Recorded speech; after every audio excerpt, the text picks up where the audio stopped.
Hello loves! Welcome to my channel! This is your Tita La Bochera, Love Miss Rowan. If it's your first time to be on my channel, please watch all my previous video and subscribe. Thank you! Hello loves and welcome back to my channel. This is now part 3 of our Nido Travel Diary. In this vlog, I will be sharing to you where to eat and what to do in El Nido. First on the list is Sunmai restaurant. This is the restaurant of Nacpan Beach Glamping. Since nagstay kami dito overnight, we have our free breakfast. Ang sarap mag-breakfast lalo na pag ganyan ang view. Ang ganda ng araw, ng sky, at syempre ng dagat. Next stop is Angkla Resort. Isa ito sa high-end na resort dito sa Nacpan Beach. Malapit lang siya sa Nacpan Beach Glamping. Kahit hindi ka naka-check-in sa kanilang resort, you can still enjoy yung pool. Kapag kumain ka sa kanilang restaurant, the fee is 800 pesos per person. Consumables na siya. So, syempre, social climber tayo, kaya iyan. Dito kami kumain ng lunch. I can say na maganda pa rin talaga ang view. Marami ang kumakain dahil ganun siya kasikat, dahil maraming artista ang nagstay at kumain na dito. Unfortunately, parang too pricey yung mga pagkain nila. At dahil mahal siya, kinailangan kong ubusin ang aking order. Masarap naman, pero mahal nga lang talaga. And syempre, in-enjoy na rin namin ang aming pictorial.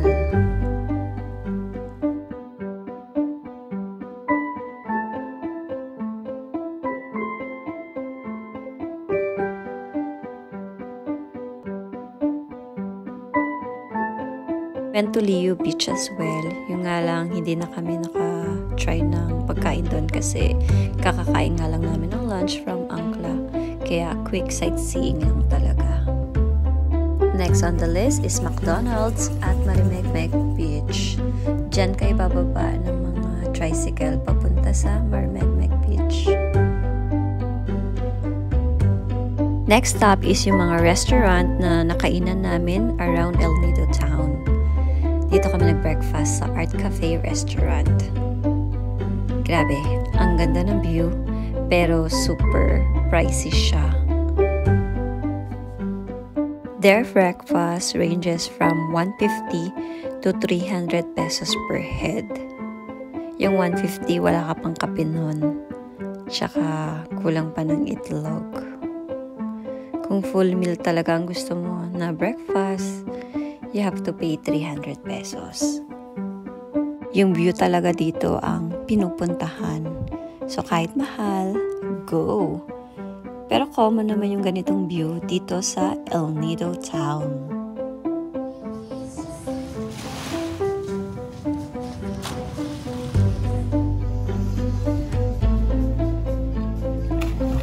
Oh, ang galing ah!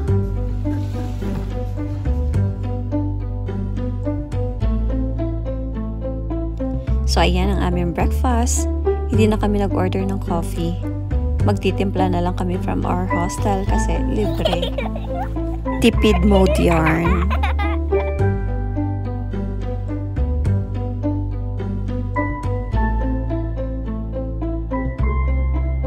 Hindi rin namin pinalampas ang gusto gelato.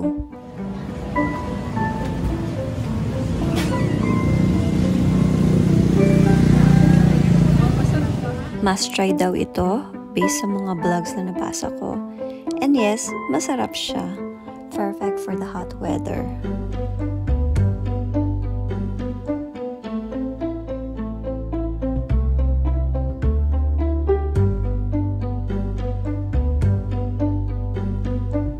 If you want budget meal na seafood, go to Jarace Grill. It's a beachfront restaurant. Gabi kasi kaya hindi ako nakakuha ng magandang video ng beach. And of course, our favorite chill spot, Maremegmeg Beach. I forgot the name of this restaurant, pero parang Maremegmeg Beach Club ata ito. Not sure though.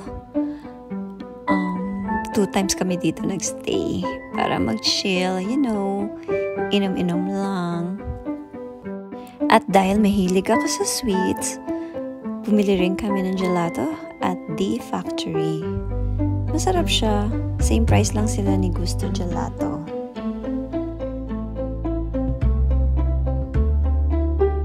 And last but not the least, kailangan din nating i-try ang Happiness Hostel Restaurant.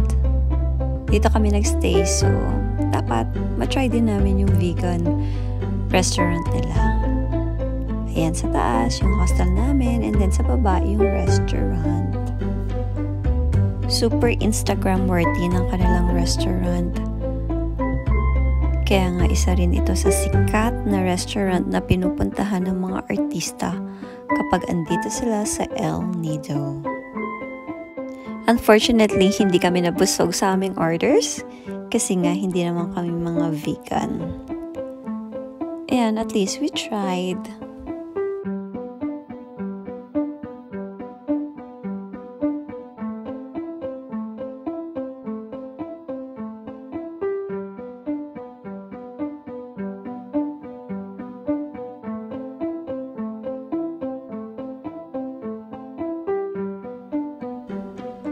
Oh, pak! Post pa more. Kunyari, na-enjoy ang kanyang vegan food.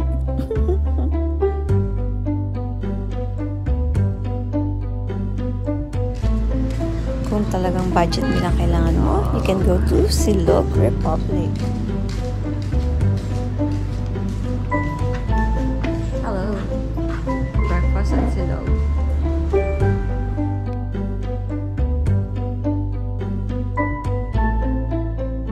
So, what else can you do in El Nido town aside from island hopping and food trip? So, ayan. Lakad-lakad sa El Nido town. Marami silang mga bars and restaurant. So, as early as 5 p.m. start na ng happy hour.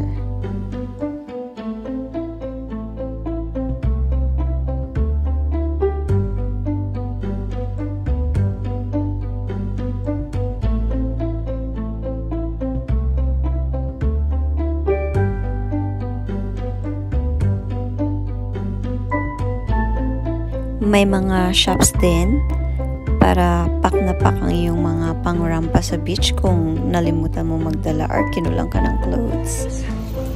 They also have souvenir shops. Nagko-close sila ng 10 p.m.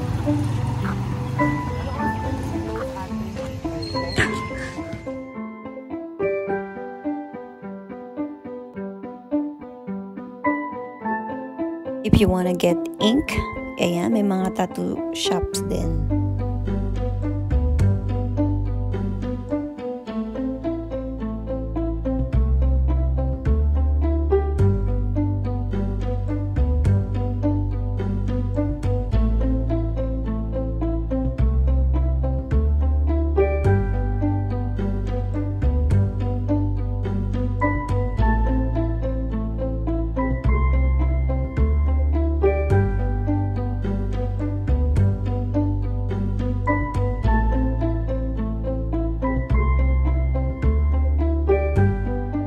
Parang maliit lang yung El Nido town.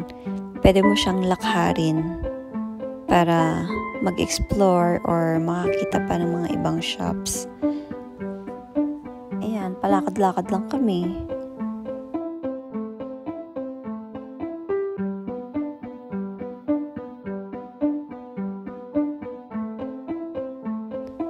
Kung mapapansin nyo, maraming shops ang close ngayong umaga.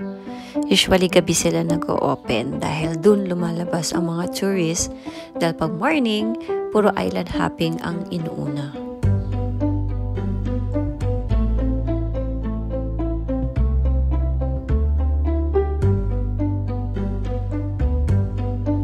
Hindi nga lang super maayos yung daanan. Pag umuulan, ayan, nagbabaha siya. Pero konti lang naman.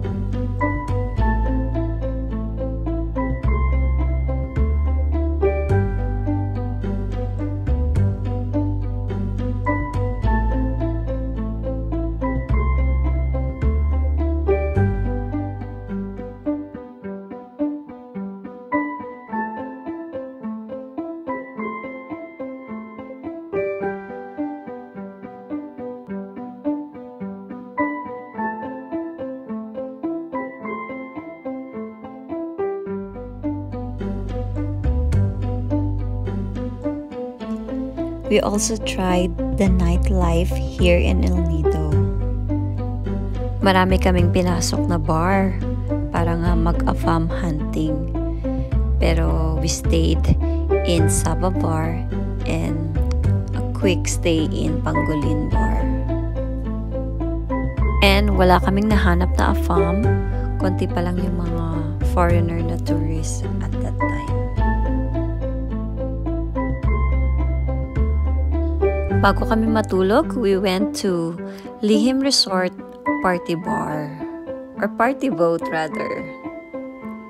Konting ikot lang kasi medyo pa-close na rin sila. And wale ang mga afam. Kaya bye-bye kami agad.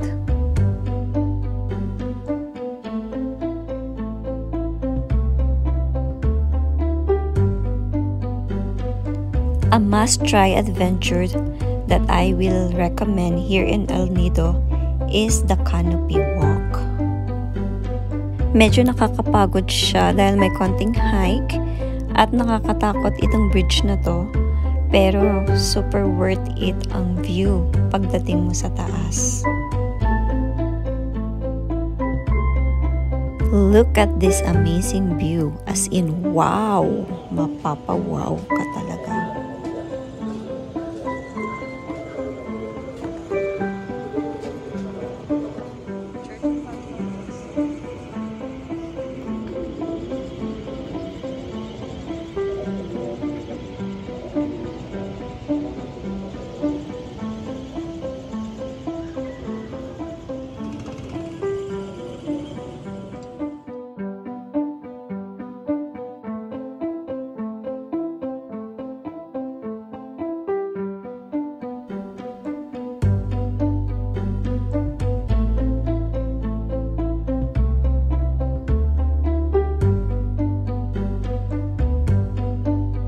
Nilagyan rin nila ng spider web, kagaya dun sa Musy Jarace Park.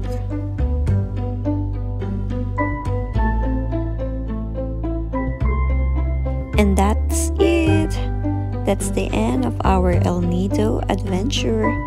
Time to go back to Puerto Princesa, Palawan for our flight back to Manila.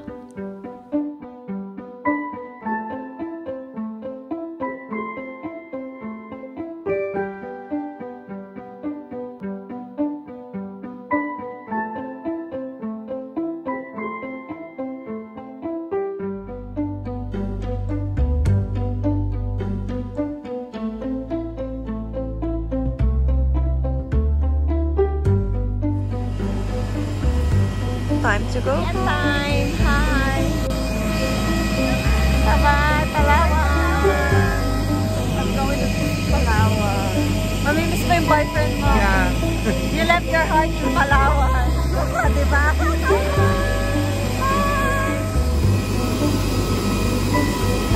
648. Bye-bye, Palawan.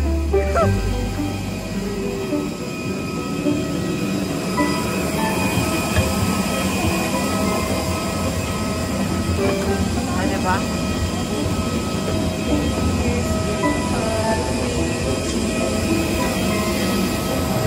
Time to go home.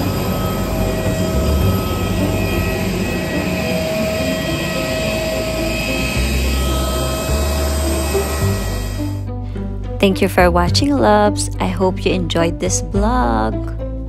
Now it's time to book your flight to Palawan.